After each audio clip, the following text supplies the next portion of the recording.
السلام علیکم دوستو، welcome to the horror story channel جنات کی دنیا۔ امید کرتا ہوں آپ سب خیریت سے ہوں گے۔ اللہ جی سے دعا ہے کہ آپ سب کو ہمیشہ سلامت رکھے۔ تو دوستو، آج کی سٹوری ہمارے ساتھ ظفر احمد نے شیئر کی ہے، جو کہ ان کی اپنی سٹوری ہے۔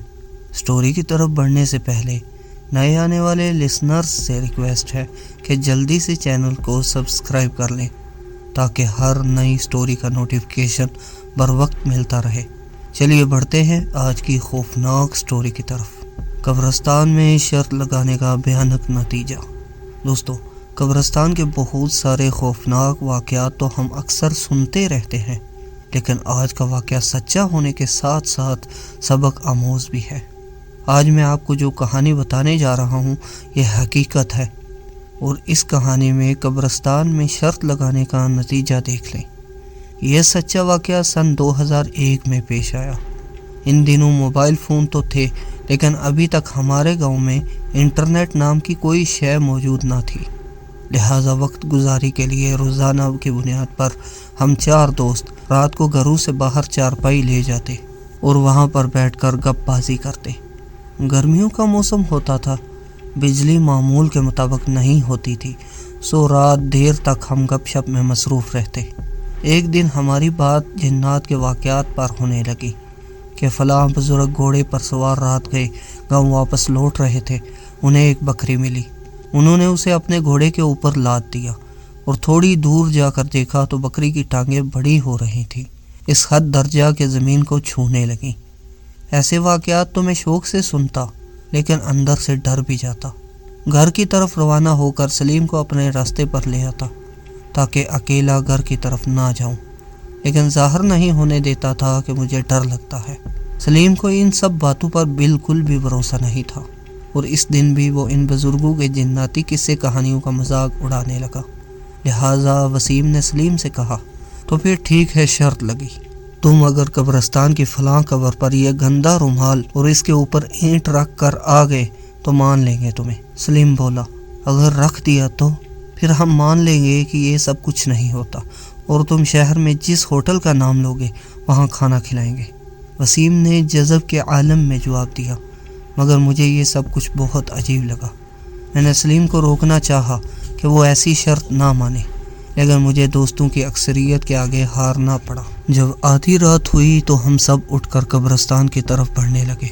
میرے ذہن میں پہلے سے سنی ہوئی قبرستان کی کہانیاں گھومنے لگیں کہ ایک بار ایسے ہی کسی نے شرط لگائی تھی اور وہ واپس نہیں آیا تھا، اور یہ کہ اگر کبھی بھی جنات پر شرط لگائی جائے تو وہ عمل انہیں بالکل پسند نہیں، جس پر وہ اور زیادہ طیش میں آ جاتے ہیں۔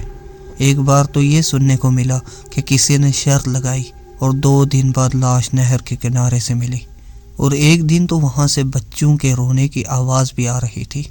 اس طرح کے ڈیروں قصے یکے بعد دیگرے میرے ذہن میں چل رہے تھے۔ گاؤں کے قبرستان سے مجھے ہمیشہ سے خوف آتا تھا۔ میں گرمیوں کی دوپہر کو اور خاص کر اکیلے کبھی وہاں سے نہیں گزرتا تھا۔ وہاں پر برگد کا درخت موجود ہے جس کی شاخیں جھک کر زمین پر آ گئی ہیں۔ ہم بچپن سے اسے دیکھتے آ رہے ہیں۔ مجھے ہمیشہ اس درخت سے خوف آتا تھا، جیسے وہاں جنات کا بسیرا ہو۔ میرے ذہن میں اچانک سے خیال آیا کہ جہاں سلیم نے اپنا رومال رکھنا ہے وہ قبر بھی تو اسی درخت کے نیچے ہے۔ وہ قبر ایک بزرگ کی تھی جن کے بارے میں کہا جاتا تھا کہ وہ زندہ پیر تھے۔ ان کے بہت سے مریدوں میں جنات بھی تھے۔ یوں ہی سوچتے سوچتے ہم منزل کے قریب آ گئے جہاں ہمیں رکنا تھا۔ یہاں سے سلیم کو اکیلے آگے جانا تھا۔ میں تب بھی اس کھیل کو روکنا چاہتا تھا۔ سلیم چلا گیا اور ہم وہیں رک گئے اور ایک دوسرے کو چپ چاپ دیکھنے لگے۔ کافی دیر ہو گئی تو وسیم نے خاموشی کو توڑتے ہوئے کہا، سلیم کو گئے ہوئے کچھ زیادہ ہی وقت نہیں ہو گیا؟ ہمیں چل کر دیکھنا چاہیے، مشتاق نے پریشانی کے عالم میں کہا۔ ہم تینوں نے ہاں میں ہاں ملائی اور اس قبرستان کے راستے نکل پڑے۔ کچھ نزدیک پہنچنے پر مجھے یوں لگا جیسے کوئی بچہ رو رہا ہو۔ تھوڑا اور نزدیک پہنچنے پر رونے کی آواز نے شدت اختیار کر لی۔ اس آواز میں ایک خوف تھا۔ آواز چھوٹے بچے کی تھی، لیکن ساتھ ہی بلیوں کی گڑگڑاہٹ بھی شامل تھی۔ تھوڑی ہی دیر بعد سناٹا چھا گیا۔ ہم برگد کے درخت کے قریب پہنچے تو وہاں سلیم کو بے ہوش لیٹا ہوا پایا۔ ہمارے اوزان خطا ہو گئے۔ پاس پہنچے تو سلیم کی سانسیں چل رہی تھیں۔ ہم نے فوراً اسے اٹھایا اور وہ واپس آ گئے۔ ہسپتال میں 3 دن اس کا علاج ہوتا رہا۔ پیروں کے چکر بھی کاٹے، لیکن حالت جوں کی توں رہی۔ اس کی آواز نہیں نکل رہی تھی۔ وہ بولنا چاہتا تو بمشکل اپنے ہونٹوں کو ایک کونے میں لے جا کر کہتا شرط۔ اسے نیند نہیں آتی تھی۔ 24 گھنٹے آنکھیں کھلی رہتی۔ اکثر اوقات اس کے جسم میں درد اٹھتا، لیکن وہ چیخ نہیں سکتا تھا۔ صرف آنکھوں سے آنسو نکلتے رہتے اور منہ سے جاگ۔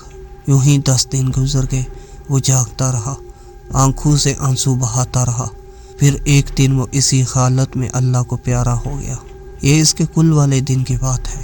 ہم تینوں جب دعا کر کے اس کے گھر سے باہر نکلے تو ہماری نظر اس کے گھر کی دیوار پر پڑی، جس پر وہی گندا رومال دھرا پڑا تھا جو سلیم قبر پر رکھنے گیا تھا۔ اسے دیکھ کر ہم دہشت زدہ رہ گئے۔ آج تک ہم اس کی موت کے حقیقی اسرار کا پردہ چاک کرنے میں کامیاب نہیں ہو پائے، لیکن مجھے پورا یقین ہے کہ یہ قبرستان میں شرط لگانے اور ایک بزرگ ہستی کی قبر پر گندا رومال رکھ کے بے حرمتی کرنے کا انجام ہے۔ تو دوستو، آج کے واقعے سے آپ نے کیا سبق حاصل کیا؟ کمنٹ باکس میں ضرور بتائیے گا۔